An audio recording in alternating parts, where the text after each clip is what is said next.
학력이나 재산이나 또 어떤 신분이나 SNS 팔로우 숫자를 가지고 자기 가치를 측정하는 시대입니다.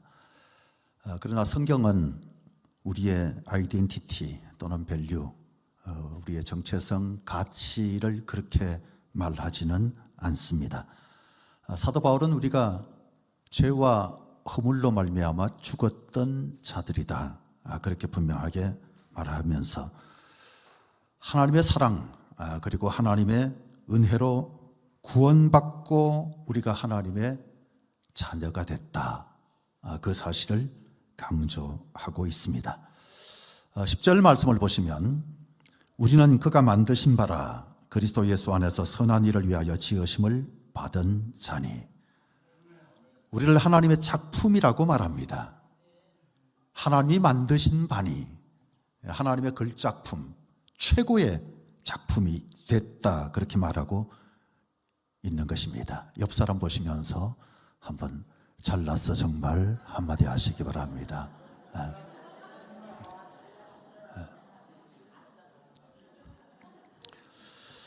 오늘은 에베소서 8번째 시간, 잘났어 정말이 아니라 하나님의 글작품이라고 하는 제목으로 말씀을 나눕니다. 은혜 되시기 바랍니다. 첫째는 하나님의 선물, 우리는 하나님의 선물이라는 건데 2장 1절에서 죄와 허물로 죽었던 너희, 그러니까 우리가 죄인이다, 죽었다, 그렇게 말씀하고 있죠.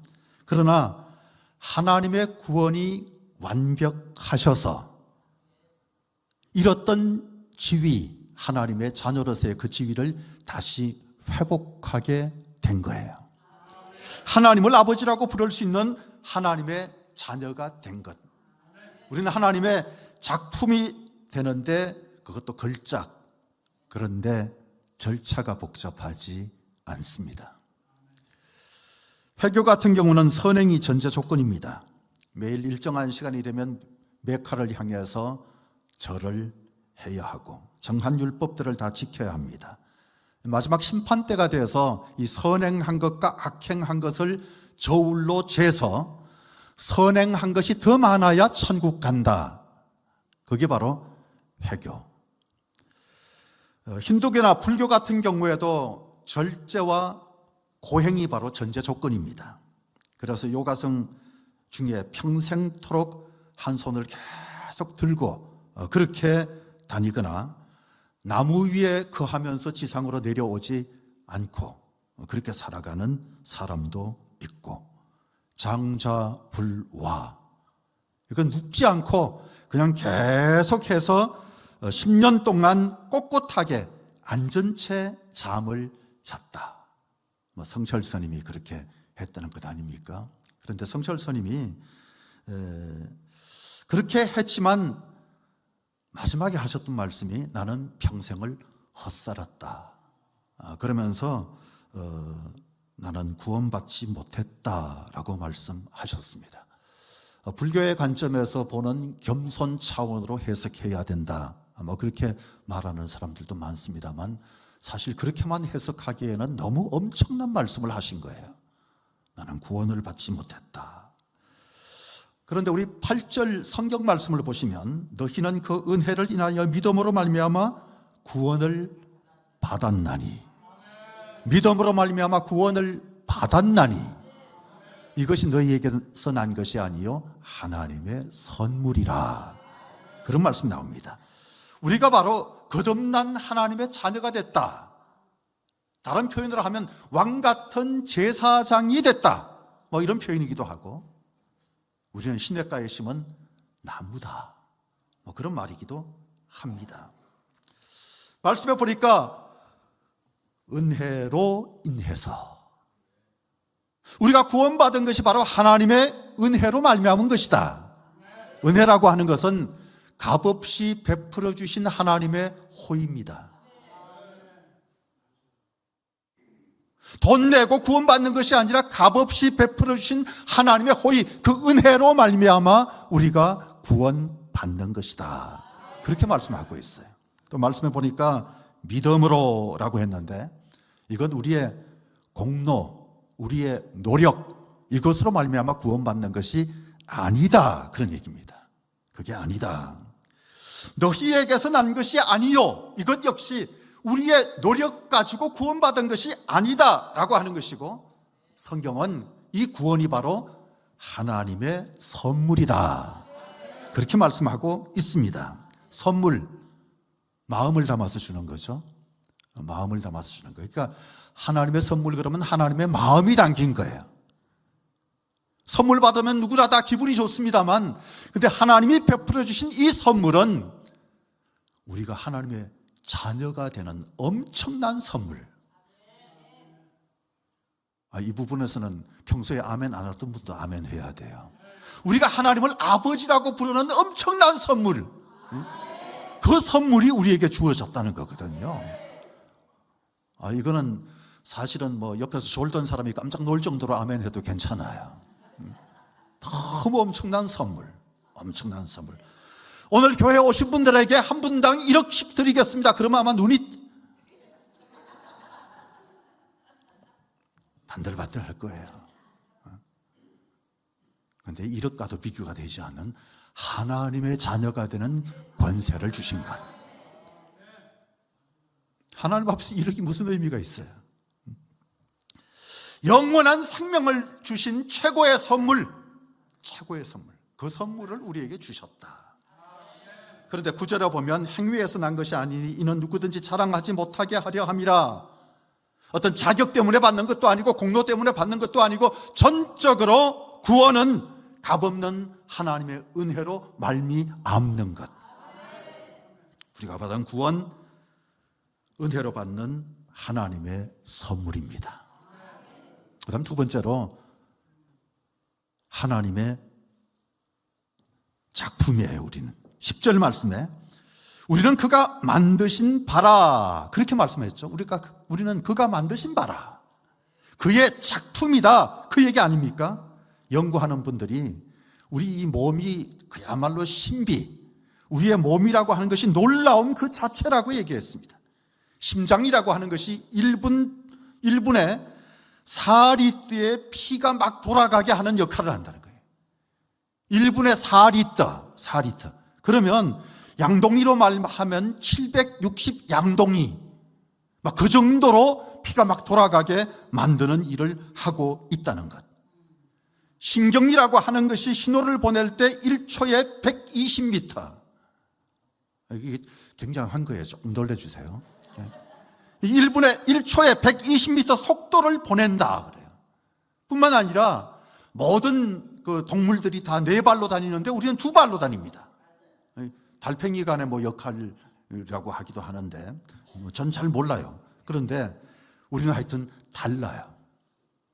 하나님이 우리를 특별하게 만드신 하나님 창조의 걸작품, 하나님 창조의 걸작품. 여러분, 이 위대한 작품에 절대 함부로 손대지 마시기 바랍니다. 가을이 돼서 많은 곳에서 작품 전시회들을 하고 있는 화가들을 볼 수 있는데, 거기 가가지고 제가 신기중앙교회 목사라고 붓을 들고 가지고 가서 줄을 한 줄 그으면 목사고 뭐고 뭐 이런 놈이 다 있어 그럴 거예요. 그죠? 그 작품에 손을 대면 안 되는 거예요. 아니, 그 붓 가지고 그냥 크지도 않은 합판에다 그려놓은 그림도 그렇게 소중한데 하나님이 만들어 놓으신 이 글작품에 함부로 손대면 그건 작품을 크게 망가뜨리는 엄청난 실수가 될 수 있다는 사실. 근데 마귀는 한 군데만 고쳐라, 유혹합니다. 너는 코만 고치면 돼. 눈만 좀 더 찢어 놓으면, 입술만 좀 뒤집어 놓으면 이쁠 거야. 뭐 그러면서 마귀가 아마 유혹을 할 겁니다만 기억하십시오. 원판 불변의 법칙이라고 하는 것이 있습니다. 아무리 열심히 고쳐도 순간적으로 일시적으로 좀 만족할지 몰라도 시간 지나면 고쳐놨는데 그 옆에 게 안 어울려요. 그래서 그 옆에 걸 또 고칩니다. 그러면 또 그 옆에 게 모자라. 이것도 안 만든 것 같아. 그래서 고치고 또 고치다가 나중에 나이가 들다 보니까 괴물이 됐네. 괴물이 됐어요. 아니, 젊은 시절에 그렇게 꽃처럼 예쁘던 사람들이 갑자기 TV에 비치는 모습을 보면 세상에 어떻게 저렇게 괴물이 됐을까? 그게 다 뜯어고치다가 그 모양이 되고 만 거예요. 잘못 뜯어고치다가. 여러분, 고치면 이 외모로 말미암아 행복할 줄 알지만 행복한 게 아니에요. 외모와 행복이 꼭 관계가 있으면 참 좋겠지만 그렇지만도 않다는 사실. 생기긴 이쁘게 생겼는데 오만상을 찌푸리고 다니는 사람들이 많거든요. 세상에 많아요. 외모가 달라지면 행복할 줄 아는 사람 많지만 행복은 감사의 문제입니다.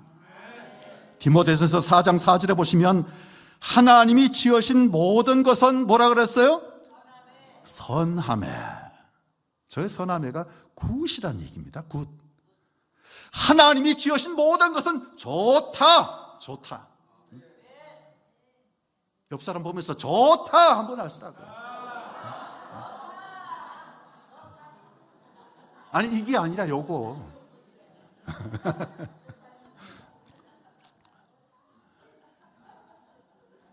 하나님이 지으신 모든 것은 선하매 감사함으로 받으면 버릴 것이 없나니. 다시 말하면 손댈 게 없다 그런 말이에요. 손댈 게 없다. 여러분, 범사에 감사해 보십시오. 늘 감사하면서 살아보십시오. 사람이 달라 보일 겁니다. 진짜로 예뻐 보일 겁니다. 저는 솔직히 TV에 개그우먼 오나미를 봤을 때 충격을 받았습니다. 죄송합니다. 어떻게 저렇게 생겼지? 그런 마음이 들었었어요. 그런 마음이 들었었어요. 같은 성씨인 오재미 씨도 보면서 충격을 받았던 적이 있는데, 네. 그 놀래라고 오씨인가 봐요. 오. 그런데요, 그 오나미 같은 경우에 요즘 그 골대녀라고 하는 프로그램에 나와서 볼 차고 이러는 모습을 보면 이뻐요. 아주 밝게 열심히 축구선수 출신하고 결혼해서 알콩달콩 잘 살면서 남편의 응원을 받아가며 축구를 하고 뭐 그런 모습을 보면 예쁘더라고요. 내 모습이 어떤 모습으로 생겼든 간에 웃으면서 감사하면서 그렇게 살면 달라질 수 있다는 사실. 여러분, 오나미 씨가 열심히 고쳤으면 아마 지금 저 모습은 안 나와요. 그래서 사진을 띄우지는 않습니다만 제가 볼 때는 참 예쁜 사람이다, 그런 생각이 들었어요. 예쁘게 보면 볼수록 예쁘십니다. 밉게 보면요, 아무리 나가면 한가닥 해도 저렇게 미울 수가 없다, 그 생각이 드는 거거든요. 여러분, 옆 사람을 보시면서 언제나 좋구나. 네?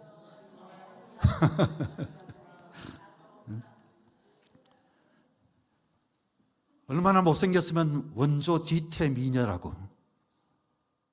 원조 뒤태만 미녀래요. 오재미, 오나미. 재미인지 남인지. 네. 미국의 심리학자 에이브럼 메슬로라고 하는 사람이 쓴 책에 보면 인간은 이 잠재력이라고 하는 것을 가지고 태어났는데, 만들어졌는데 이 잠재력을 보통 사람들이 10% 쓴다고 알려져 있지만 실제로는 2% 정도도 못 쓰고 있다, 그렇게 말해요. 이분은 사실 연구를 굉장히 많이 하는 분인데 2%밖에 잠재력을 활용하지 못하면서 산다, 그런 얘기를 했습니다.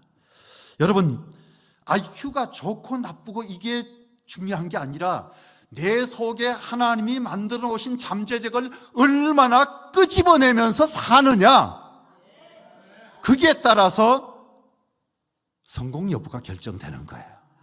그걸 얼마나 끄집어내면서 사느냐. 그러니까 최대한 잘 끄집어내는 게 중요하잖아요. 그 끄집어내는 열쇠가 뭐냐 하면 자기에 대한 인식을 제대로 갖는 거예요. 내가 누구인지를 제대로 아는 게 중요하다는 사실. 그걸 알아야 된다는 것. 미국 초등학교에서 실제로 있었던 일인데 3학년에 다니는 아들이 어느 날 학교에서 선생님이 부모님께 갖다 드리라 그랬다면서 편지를 하나 가지고 와서 전해줍니다. 다음 날이 돼서 이 애가 너무 궁금한 거예요. 선생님이 아빠에게 무슨 편지를 썼을까? 부모님에게 꼭 전하고 뜯어보지 말라고 해서 전해드리긴 했는데 무슨 내용일까? 그래서 도저히 못 참겠다 싶어서 아침 식사 시간에 아빠, 어제 그 선생님이 보낸 편지가 무슨 내용이야? 하고 물었더니 이 아빠가 하는 말이 선생님이 편지에다가 너 학교에서 공부 열심히 하고 그리고 아주 모범생이래. 잘하고 있대. 그래서 우리 보고 너한테 칭찬을 많이 해주라 그러시네. 야, 자랑스러워 아들. 계속 그렇게 해줘. 근데 그 말을 하고 난 다음부터 이 애가 완전히 달라지기 시작하는데 공부를 정말로 열심히 해서 중학교 들어갈 때 수석을 하고 고등학교에서도 수석을 하고 졸업을 하고 난 다음엔 대학은 아이비리그. 아이비리그는요 미국에 있는 대학 중에서도 엄청나게 잘하는 학교 몇 개 안 돼요. 몇 개 안 돼요. 그런 최고의 학교에 들어가서 수석으로 졸업을 했대요. 수석으로. 그리고 좋은 직장을 가게 됐는데 사실 초등학교 3학년 때 선생님이 보내줬던 편지의 진짜 내용은 그게 아니었어요. 선생님이 통지문을 보낸 그 편지를 보낸 그 내용에는 죄송합니다. 애가 학습 지진합니다. 이대로 간다면 4학년으로 올라갈 수 없을 것 같다는 사실을 미리 통보해 드립니다. 그게 원래의 내용이었다는 것입니다. 학습 부진아. 완전히 낙인 찍혀서 얘는 가능성이 전혀 없는 아이다. 그런 편지를 받았지만 아버지가 태연하게 그대로 전해줘서는 안 되겠구나 싶어서 얘를 칭찬해주고 선생님이 칭찬했더라. 그랬더니 얘가 선생님 보는 것도 너무 기분 좋고 학교 가는 것도 너무 신이 나고 그래서 공부하는 게 재미가 들리기 시작하고 사는 게 즐거운 거예요. 사는 것. 긍정적인 마음을 가지고 있다 보니까 기적이 일어난 거예요. 기적이 일어난 거예요. 어떤 마음으로 사느냐가 정말로 중요해요. 그런데 그냥 우리가 마음 먹는 게 중요한 게 아니라 그보다 더 중요한 것이 하나님의 말씀 아닙니까? 말씀해 보니까 우리는 실수로 태어난 사람 아니에요. 여기 실수로 태어났다고 생각한 분 계세요? 저는 우리 어머니 아버지가 태어나기를 기대했던 사람이 아니었어요. 어쩌다가 생겼나 봐요. 그래서 나중에 알았지만 간장을 어머니가 엄청 드셨대요. 그러면 애가 떨어질 줄 아시고. 네. 그런데 제가 기어이 태어나서 우리 집에서도 제가 제일 큽니다. 다 잘 컸어요. 잘 컸어요. 우리가 실수로 태어나는 사람들이 아니라 하나님이 만들어 오신 하나님의 작품이라고 성경이 말하고 있어요. 우리는 하나님이 만드신 바라. 여기 작품이라고 하는 이 단어의 헬라어는 포이에마라고 하는 말인데 이 말에서 나온 말이 포음, 시예요, 시. 우리는 하나님이 지으신 시다. 하나님이 지으신 시다. 우리 사람의 인생이 바로 시라는 거예요. 시를 자기가 직접 써서 그런 게 아니라 인생은 시처럼 아름답다. 인생은 시처럼 아름답다. 아유, 무슨 말씀을 그렇게 하세요. 고생을 얼마나 했는데요. 얼마나 어렵게 살아왔는데요. 그게 명작을 낳은 거예요. 멋진 시를 만든 거예요. 강남 사람이든 인천 사람이든 사람이 다 너무도 소중하고 너무도 아름다운 사람. 우리는 최고의 걸작, 우리는 최고의 걸작, 마스터피스, 최고의 작품, 최고의 작품. 우리가 시를 쓰지 않아도 우리 인생이 시, 우리는 그만큼 가치가 있는 작품이다. 가치가 있는 작품이다. 여러분 주변에 사람들에게 좀 알아봐 줬으면 좋겠어. 그런 마음 가지고 삽시다. 우리는 위대한 작품이에요. 위대한 작품. 터키의 시인 나짐 히크메크라고 하는 사람이 감옥에서 이런 시를 썼습니다. 가장 훌륭한 시는 아직 쓰이지 않았다. 가장 아름다운 노래는 아직 불리지 않았다. 최고의 날은 아직 살지 않은 날들. 가장 넓은 바다는 아직 항해되지 않았고 가장 먼 여행은 아직 끝나지 않았다. 우리 인생에 대한 노래, 우리 인생을 향한 노래. 하나님은 우리 인생을 향해서 기대감을 가지고 보고 계시다는 사실. 나를 하나님이 기대하신다. 그 생각 가지고 지낼 만한 존재들. 지금 시에 몇 행을 써내려가고 있는지 모르겠지만 오르막이든 내리막이든 모든 것이 합력하여 선이 될 줄로 믿으시기 바랍니다. 모든 것이 합력해서 선이 된다는 사실. 모든 것이 다 어우러져서 인생이라고 하는 대서사시가 기록된다는 사실을 기억하시고 나는 시냇가에 심은 나무 같은 존재다. 내게 능력 주시는 자 안에서 내가 모든 것을 할 수 있는 그런 사람이다 라고 생각하는 위대한 하나님의 작품들이 다 되시기를 축복합니다. 세 번째는 선한 일을 위해서 지음 받았습니다. 하나님께서 구원을 선물해 주시고 또 당신의 작품으로 만드시는 데에는 목표가 있어요. 하나님이 그렇게 하신 데는 목표가 있는데 그 목표가 바로 10절 말씀, 그리스도 예수 안에서 선한 일을 위하여 지으심을 받은 자니. 목표는 선한 일을 하는 것, 선한 일을 하는 것. 아니, 믿음이 구원이라고 말씀하셨는데 웬 선한 일을 하는 것? 그러면 행위라는 말인가? 그 생각이 금방 들 수 있을 겁니다. 우리의 행위가 아니라 구원은 믿음으로 받는 것 맞습니다. 구원은 믿음으로 받는 거예요. 그런데 믿음을 가진 사람은 선을 행합니다. 빌리 그람 목사님이 무슨 말씀을 하셨냐면 우리가 숨을 들이쉬고 내쉬잖아요. 들이쉬고 내쉬는데 들이쉬는 게 믿음이고 내쉬는 게 행위다. 그러면 이해가 되겠느냐? 그런 말씀을 빌리 그람 목사님이 하셨습니다. 이렇게 하면 이해가 될지 모르겠어요. 우리가 거지였는데 어쩌다가 왕자가 됐습니다. 그럼 맨날 거지처럼 살면 되겠습니까? 안 되잖아요. 왕자답게 살아야 되는 거잖아요. 그런데도 불구하고 습관적으로 자꾸 거지 노릇을 하니까 왕이 명령을 합니다. 왕자답게 살아라. 왕자답게 살아라. 그렇게 이제는 거지 건성을 버리고 왕자답게 살아라. 왕자답게 살아야 되는 거잖아요. 우리는 우주의 왕자, 우주의 공주들이에요. 인상 찌푸리고 한숨이나 내쉬면서 살만한 그런 존재들이 아니라고요. 아니라고요. 옆 사람을 향해서 아니라고요 한번 하시라고요. 아니요 한번.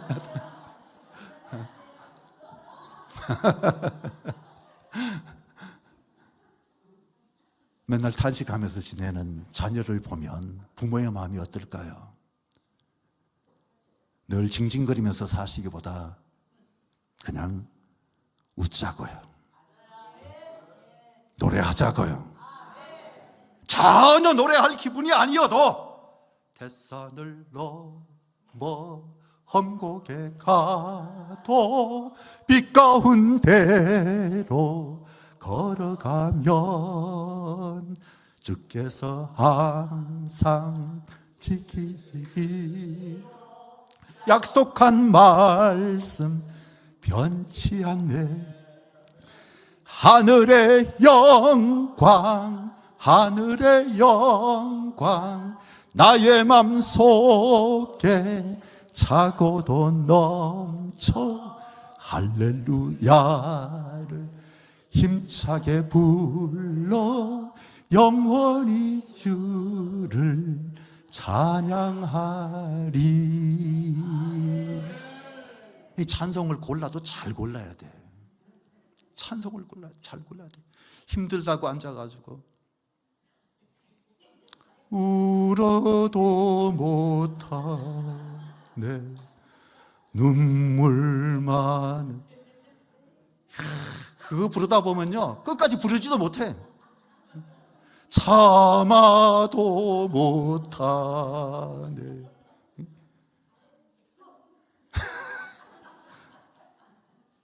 찬송이 아니라 그냥 울고 싶고 참지 못하겠다고 하는 그 마음 때문에 그냥 속이 그냥 부글부글 끓는 그것보다가 할렐루야를 힘차게 불러 영원히 주를 찬양하리. 영원히 주를 찬양하리. 영원히 주를 찬양하리. 옆에서 누가 안 하고 있으면 자꾸 영원히 주를 찬양하리.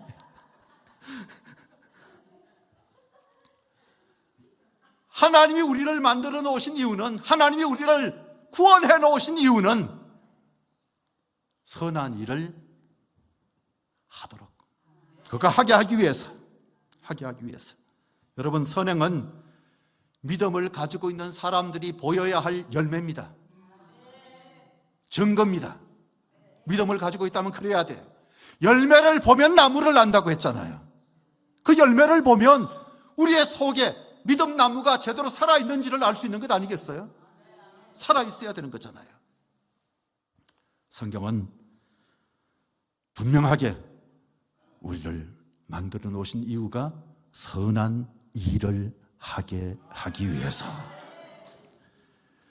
욥바에 다비다라고 하는 여제자가 있었습니다. 다비다는 아람어고 도르가는 헬라어고 같은 사람이에요. 암사슴이라고 하는 이름 뜻을 가진 것인데 둘 다. 성경에 보니까 사도행전 9장 36절에 선행과 구제하는 일이 심히 많더니, 평소에 선행하고 구제하는 일을 열심히 하다가 보니까 죽을 병에 걸려서 죽었어요. 그러니까 제자들이 베드로에게 기도해 주셔야 된다고, 빨리 기도해 주셔야 된다고. 그러니까 베드로에게 막 기도해 달라고 간청한 이유가 이 여인이, 이 여제자가 평소에 선행과 구제를 많이 했기 때문에. 그래서 베드로가 가서 열심히 기도했더니 살아났어요. 하나님이 도로가 그래서 도로가잖아요. 하나님이 도로가, 그 이름이 도로가. 그렇게 다시 살아나게 된 이유가 뭔가 하는 것을 잘 알아야 되는 것. 선한 일. 착한 일인데 요즘은 착한이라고 하는 단어를 아무데나 막 붙입니다. 착한 가격, 그죠? 또 착한 얼굴, 좀 못생긴 걸 착한 얼굴이라고 그런 것 같아요. 착한 복근, 뭐 그런 말들을 막 쓰잖아요. 가수 이성기가 착한 거짓말이라고 하는 노래를 부르고 주미란이라고 하는 사람이 착한 거짓말이라고 하는 책을 썼어요. 이 착한 거짓말, 그게 어떤 것인지를 이 책에서 보면 시간이 약이라고 하는 말, 그것은 거짓말이다. 착한 거짓말이다. 또 내 눈에는 너만 보인다. 그 거짓말이래요. 또 더럽게 못생겼어요. 그것도 착한 거짓말이래요. 사랑에 미치다. 또 우리 앞으로 보지 말자. 그것도 착한 거짓말이라고 했습니다. 한인숙이라고 하는 분이 착한 거짓말이 물어다준 행복이라고 하는 책을 썼어요. 착한 거짓말이 물어다준 행복. 어찌하든지 우리가 좀 행복을 누렸으면 좋겠다 하는 그 간절한 마음, 뭐 그런 것들을 표현한 것인데, 성경은 뭐 가짜 거짓말을 말하는 것은 아니고 우리로 하여금 선한 일을 하기 위해서 만들었다, 그렇게 말씀하셨어요. 누가복음 10장에 누가 진짜 이웃인가 하는 것을 말씀하시는 예수님의 비유가 나오는데, 선한 사마리아인의 비유라고 이름이 붙여졌습니다. 강도 만난 사람을 두고 제사장도 레위인도 그냥 지나쳐 가는데 사마리아 사람이 그를 돌봐줬다. 주막으로 데리고 와서 치료해주고 돌봐주는 일을 잘 감당했는데 누가 진정한 이웃이겠느냐? 예수님이 그렇게 물으셨어요. 사마리아 사람들, 멸시받는 사람들, 사람 취급을 받지 못하고 개 취급을 받고 살던 사람들. 그래서 스스로 생각하기를 우리는 실패작이다, 그런 생각을 가지고 있었지만 하나님의 걸작품, 하나님의 걸작품. 때로 우리는 실패작이라고 느끼면서 살 수 있지는 몰라도 잊지 마십시오. 우리는 하나님의 걸작품들입니다. 마귀는 끊임없이 다른 사람에게 흠을 보여주고 다른 사람을 깎아내리게 하는 게 마귀의 역할입니다. 왕따시키는 게 마귀의 일입니다. 그런데 덮어주고 감싸주고 고쳐주고 건져주고 살려주고, 예수님은 그러셨어요. 예수님은 그러셨어요. 그러니까 우리는 다 보석인데 흠집들이 있을 수는 있어요. 완벽한 사람은 아무도 없습니다. 아무도 없어요. 모두가 다 흠집이 나 있는 보석들인데, 흠집이 좀 나 있어도 보석은 가치가 있는 거예요. 그래서 보석은 가치가 있어요. 아무리 다른 금반지라도 비싸요, 요새. 그죠? 엄청 비싸요. 여러분, 누구 흠잡으려고 할 필요가 없습니다. 2014년에 최고의 인기를 누렸던 명작 명량이라고 하는 영화가 있었죠. 관객 수가 제가 찾아봤더니 1761만 명. 엄청난 거예요. 1761만 명. 폭발적인 인기를 누렸죠. 작품성도 뛰어났지만 이순신을 소재로 했다는 게 중요했어요. 1597년 임진왜란 6년 오랜 전쟁 때문에 혼란, 이게 막 극에 달해 있는 상황 속에서 일본은, 왜군들은 그 한양으로 막 진격해 오는 그야말로 국가 존망의 위기에 빠지게 됐는데 누명을 쓰고 이순신은 파면을 당하고 말았습니다. 그런데 다시 이순신이 삼도 수군 통제사로 재임명을 받습니다. 그러나 재임명 받아서 가보면 병사들 같은 경우에는 완전히 전의를 상실했습니다. 국민들은 다 두려움에 빠져 있습니다. 남아있는 것이라 군패 12척, 330척을 몰고 오는 왜군들의 12척 가지고 맞습니다. 모두가 다 겁에 실려 있는데 거북선도 불타고 말았어요. 그 상황 속에서 12척을 가지고 싸우겠다고 나선 자기 희생을 각오한 지도자 중에 지도자. 그게 국민들이 열광한 것 아닙니까? 진짜 지도자다. 그래서 새로운 리더십의 전형을 소개해 준 그런 영화로 높은 평가를 받았던 그런 작품이었습니다. 선한 일을 위해서 하나님은 우리에게 선한 일을 기대하며 만드셨다는 사실을 기억하시고 예수님처럼 덮어주고 감싸주고 건져주고 손잡아주고 등 두드려주고 그리고 살려주고 그렇게 살아가는 저와 여러분이 꼭 될 수 있기를 주의 이름으로 축복합니다. 기도하겠습니다.